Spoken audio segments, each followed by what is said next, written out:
So why does it work? And you'll hear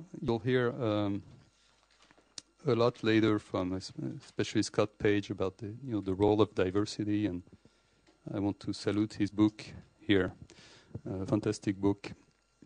And the difference, not yet translated in French. We finally succeeded 4 years after the fact in translating this in French and publishing it. Hopefully we can do the same for Scott's book at some point.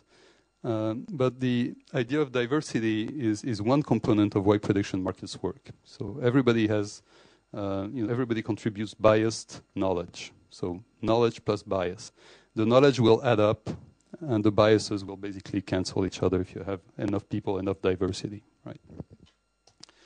The other reason it works, prediction markets, is that it rewards people for giving the signal, giving their information in a timely manner, and in an independent manner, in a truthful manner, right?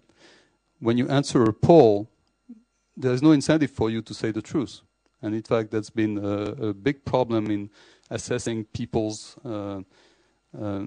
resistance to voting for a black candidate in the US, for example. People will not explicitly answer that they won't vote for a black guy. Okay, they will find other answers. Same thing in France, when you ask people, about the extreme right. The extreme right candidates have been very, very difficult to assess in polls in France because people won't answer truthfully their preference for the extreme right. Okay. In a prediction market, if you think the extreme right guy is going to win the election, you better go and buy the stock right now. And as you do so, you send the signal to the market for everybody to see. So there's timely and truthful revelation. And also it encourages contrarian opinions, which is the difference of the inverse of consensus. There is no reward for you for just agreeing with everybody. There's reward for you for relying on your own independent information in order to beat everybody. Okay, so it really creates a dialogue based on confrontation and ponderating the truth and getting all the information out. And the third reason it works is not often revealed, but this is, as a psychologist, it's very important to me, is that when you put people in a betting situation, you change the operating system of the brain. You basically activate areas of the brain that are not activated otherwise by contemplating possible rewards or loss. And this is an fMRI image of the brain looking at the possibility of reward or loss in a betting situation. And those areas are activated specifically by the fact that you're betting, that you're considering that you could be wrong or you could be right. Okay, so as you do so, as you put people in the brain in a special betting situation like this, you sort of feel like Phileas Fogg in Around the World in 80 days. It says, when you actually consider a bet, you take that very seriously. There's nothing so serious as a wager, right? That's true for Englishmen and for everybody else. And you sort of feel that. You take even a gentleman's bet with a friend of yours. You say something and he says, "Oh, really? You want to bet on that?" And suddenly your brain shifts, right? You're sort of taken aback, and that's because your operating system changes.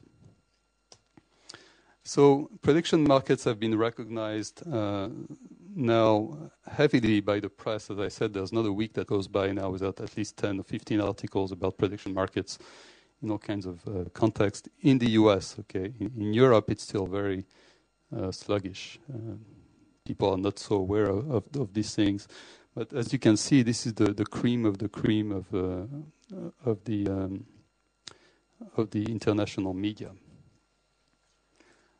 And the recognition by the economists is especially interesting there. That there's no better way of looking at the future than looking at the prediction market. But more interestingly, seducing a journalist is one thing, and that's pretty easy. But seducing a CEO, actually, that's not so difficult either. Seducing a middle manager, no, that's a real problem. Okay, maybe we'll talk about that.